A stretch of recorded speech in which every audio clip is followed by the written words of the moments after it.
और लेक्चर है empirical formula के ऊपर। बहुत ही आसान टॉपिक है, आइए ज़रा इसके बारे में बात करते हैं। अच्छा, सबसे पहली बात, एम्पिरिकल फार्मूला दरअसल है क्या? बेटा ये किसी भी चीज़ का सिंपलेस्ट फार्मूला होता है, यानी ये किसी भी चीज़ का सादा तरीन फार्मूला है। एम्पिरिकल फार्मूला आपसे बोर्ड के अंदर बेटा शॉर्ट क्वेश्चन में पूछा जाएगा, important short question, long question में आने का चांस कम है। बट फिलहाल आप इतनी बात याद रखेगा कि एम्पिरिकल फार्मूला का मतलब होता है सादा तरीन फार्मूला। तो ये बेसिकली किसी भी चीज़ का सिंपलेस्ट फार्मूला होता है। नहीं जमा, आइए ज़रा बात करते हैं। एक फार्मूला दिमाग में लेकर आइए, C6H12O6। अब तुम सबको ये बात पता है कि ये ग्लूकोज का फार्मूला होता है, ग्लूकोज मतलब चीनी का, घर पे इस्तेमाल होने वाली चीनी नहीं, मगर ये भी चीनी है, C6H12O6। अब बेटा जी इस ग्लूकोज में कार्बन के साथ 6 लिखा हुआ है, उसको लिख दो। हाइड्रोजन के साथ 12 लिखा हुआ है, उसको लिख दो। ऑक्सीजन के साथ 6 लिखा हुआ है, उसको लिख दो। और इन सबके दरमियान में कोलन का साइन या रेशो का साइन बना दो, जैसे कि आपको व्हाइट बोर्ड पर नजर भी आ रहा है। अच्छा, एक और बात, आप सबको ये बात पता है, आप लोगों ने मैथ के अंदर पढ़ा हुआ है कि 6:12 का क्या मतलब होता है। 6:12 का बेटा मतलब होता है 6/12, यानी 6 डिवाइडेड बाय 12। और अगर आपने बचपन में पढ़ा हो तो इस साइन और इस साइन को मिलाकर हम ऐसे भी लिखते होते थे, मतलब डिवाइड करना। तो बेसिकली अभी हमें बात समझ आ गई कि रेशो का मतलब होता है डिवाइड करना। तो अब बेटा जी कार्बन के साथ 6 लिखा था तो हमने 6 लिख दिया, हाइड्रोजन के साथ 12 लिखा था तो हमने 12 लिख दिया, ऑक्सीजन के साथ 6 लिखा था तो हमने 6 लिख दिया। अब आप एक काम करो, सोचो क्या ये किसी एक टेबल में आते हैं या नहीं आते? आते हैं 6 के टेबल में। तो बेटा जी 6 1 जा 6, 6 2 जा 12 और 6 1 जा 6। तो कार्बन रह गया 1 और 1 हम नहीं लिखते होते, हाइड्रोजन रह गए 2 और ऑक्सीजन रह गया 1। तो ये प्यारे बेटा हमारे पास क्या बन गया? Empirical formula. तो एम्पिरिकल फार्मूला कैसे बनाते हैं? कोई फार्मूला लिखो, उसको जितना छोटा तुम कर सकते हो कर दो, और जब बेटा तुम कर दोगे तो आपके पास एम्पिरिकल फार्मूला आ जाएगा। बात समझ आई कि नहीं? कोई फॉर्मूला लिखने के बाद जितना सिंपल तुम उसको कर सकते हो उतना कर दो तो आपके पास एम्पिरिकल फार्मूला आ जाएगा। एम्पिरिकल फार्मूला सिंपलेस्ट फार्मूला होता है, सादा तरीन फार्मूला होता है। ये सिंपलेस्ट होल नंबर रेशो होती है। It does not show the actual number of atoms. ये तुम्हें एक्चुअल नंबर ऑफ एटम्स नहीं बता सकता है। जैसे मान लीजिए कि मेरे पास है H2O2,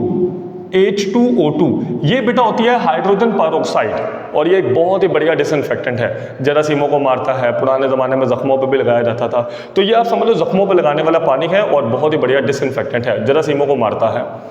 अच्छा, उसके बाद बेटा जी अगर मैं बात करता हूँ हाइड्रोजन के साथ 2 और ऑक्सीजन के साथ भी 2:2, 2 1 जा 2 और 2 1 जा 2। तो हाइड्रोजन बेटा रह गया 1 और ऑक्सीजन भी रह गया 1। तो ये बेटा हमारे पास क्या आ गया? Empirical formula. अब आपको एम्पिरिकल फार्मूला ये तो बता रहा है कि हाइड्रोजन पेरोक्साइड में मतलब क्या क्या मौजूद है, मतलब मौजूद है हाइड्रोजन मौजूद है और ऑक्सीजन मौजूद है, मगर कितना कितना मौजूद है?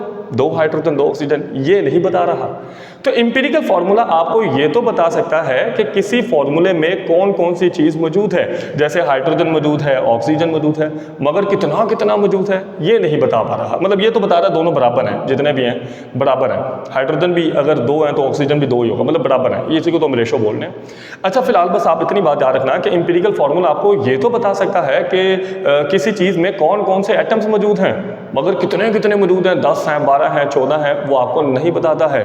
और वो आपको बताता है मॉलिक्यूलर फार्मूला, जिसको इंशाल्लाह आने वाले लेक्चर्स के अंदर बात करेंगे। अच्छा, उसके बाद हमारे पास है C6H6, बहुत खतरनाक केमिकल, बेंजीन। ये बेंजीन जो है इंतहाई कार्सिनोजेनिक, कैंसर फैलाने वाला, और इसको बहुत सारी चीज़ें बनाने के लिए, डाइज, मेडिसिन, दवाइयाँ बनाने के लिए, परफ्यूम बनाने के लिए, क्योंकि बहुत ही खुशबूदार कंपाउंड है ना, तो वहाँ से देखिए। अच्छा, अगर बेटा मैं बात करता हूँ C6H6, अगर बेटा मैं इसके साथ देखूँ तो इसके साथ 6 लिखा हुआ, हाइड्रोजन के साथ भी 6 लिखा हुआ, तो 6 1 जा 6, 6 1 जा 6। तो कार्बन रह गया 1 और हाइड्रोजन भी रह गया 1। तो ये प्यारे बेटा हमारे पास क्या आ गया? Empirical formula. तो अभी हमें बात समझ आ गई कि किसी फार्मूले को लिखना है, उसको जितना छोटा तुम कर सकते हो उतना कर दो, तो आपके पास एम्पिरिकल फार्मूला तैयार हो जाएगा। क्लियर है? अब आगे empirical formula of ionic compounds. बेटा आयोनिक कंपाउंड्स कौन से कंपाउंड्स होते हैं? वो कंपाउंड्स के जिनके अंदर आयोनिक बॉन्ड होता है वो आयोनिक कंपाउंड्स कहलाते हैं। यानी और सादा अल्फाज में बोलूं तो ऐसे कंपाउंड्स के जिनके अंदर प्लस माइनस वाली चीजें पाई जाती हैं, यानी आयंस पाए जाते हैं। जैसे कि बेटा हमारे पास है NaCl। अगर हम सबको बात पता है कि NaCl घर पे इस्तेमाल होने वाला नमक है, अगर बेटा मैं इस नमक की बात करता हूं तो नमक के अंदर Na पॉजिटिव है और Cl नेगेटिव है। अगर बेटा इनके ऊपर प्लस और माइनस लगा है तो आयंस वाली फील आ रही। भाई आयंस क्या होते हैं? जिनमें प्लस या माइनस का चार्ज होता है। अच्छा, अब बेटा ये NaCl है, ये दरअसल हमारे पास है आयंस। अब चूंकि ये बेटा हमारे पास आयंस हैं तो इसीलिए ये कौन सा कंपाउंड हो गया? Ionic compound. मगर यहां पर तो सोडियम भी एक है और क्लोरीन भी एक है। क्या तुम इसको मजीद छोटा कर सकते हो?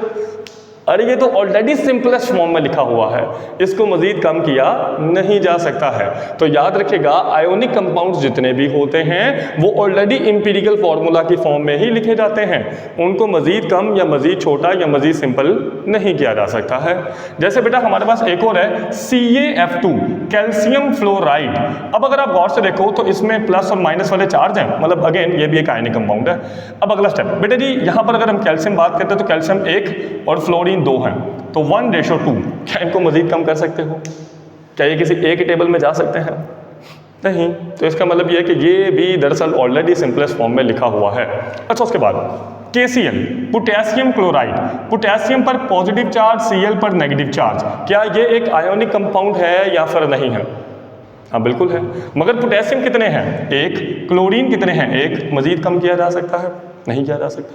तो इसका मतलब यह है कि आयोनिक कंपाउंड्स जितने भी होते हैं वो ऑलरेडी इंपीरिकल फार्मूला के फॉर्म में लिखे जाते हैं। क्लियर है? अब आगे empirical formula of a covalent compound. अच्छा, कोवलेंट कंपाउंड्स कौन से कंपाउंड्स होंगे? वो कंपाउंड्स के जिनके अंदर कोवलेंट बॉन्ड पाया जाता है। अच्छा, अभी जो मैं आपके सामने लिख रहा था ना, ये सारे कोवलेंट कंपाउंड्स ही थे। क्लियर है? जैसे कि हमारे पास है बेटा C2H4O2। अच्छा, ये हमारे पास क्या है? ये बेटा हमारे पास है ऑक्सैलिक एसिड, ऑक्सैलिक एसिड, और ये बेटा पाया जाता है टमाटरों के अंदर ऑक्सैलिक एसिड। अब अगला स्टेप बेटा, इसके साथ 2 और 4 और इसके साथ 2, 2 1 जा 2, 2 2 जा 4, 2 1 जा 2, तो कार्बन रह गया 1, हाइड्रोजन रह गए 2 और ऑक्सीजन रह गया 1।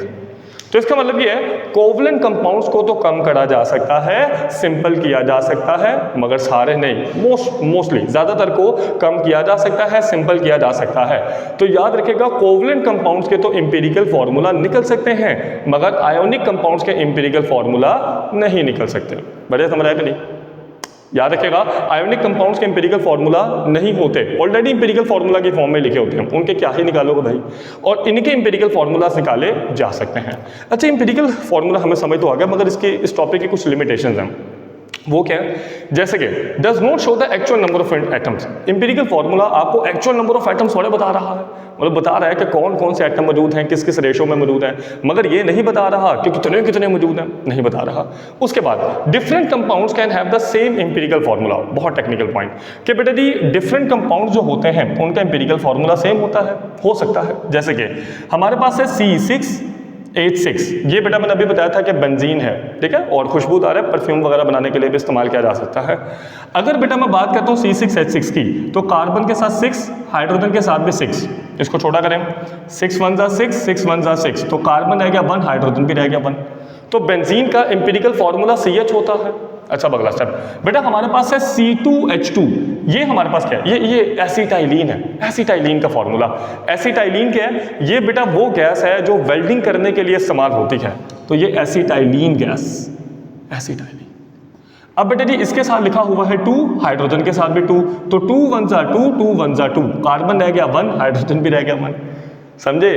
अरे भाई इन दोनों के इंपीरिकल फार्मूला सेम है।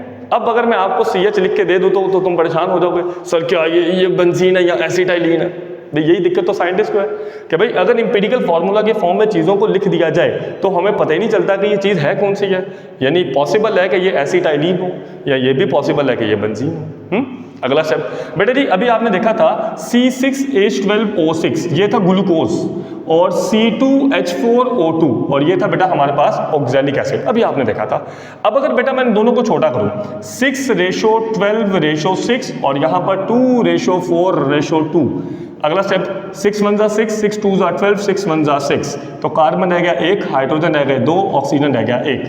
कार्बन 2 1 2, 2 2 4, 2 1 2, कार्बन रह गया 1, हाइड्रोजन रह गया 2, ऑक्सीजन रह गया 1। तो अगर तुमने गौर से देखा हो तो इन दोनों के भी इंपेरिकल फार्मूला सेम निकल रहे हैं। तो याद रखेगा, दो चीज़ों के इंपेरिकल फार्मूला सेम हो सकते हैं। तो इंपेरिकल फार्मूला एक बहुत बढ़िया कॉन्सेप्ट है, कहीं कहीं जगहों पे बहुत बढ़िया काम करेगा, कुछ कुछ जगहों पे काम करेगा ही नहीं, मतलब दो चीज़ों का इंपेरिकल फार्मूला सेम निकलेंगे। तो ये इसकी कुछ लिमिटेशंस हैं और हमें चाहेंगे आप ये भी याद रखें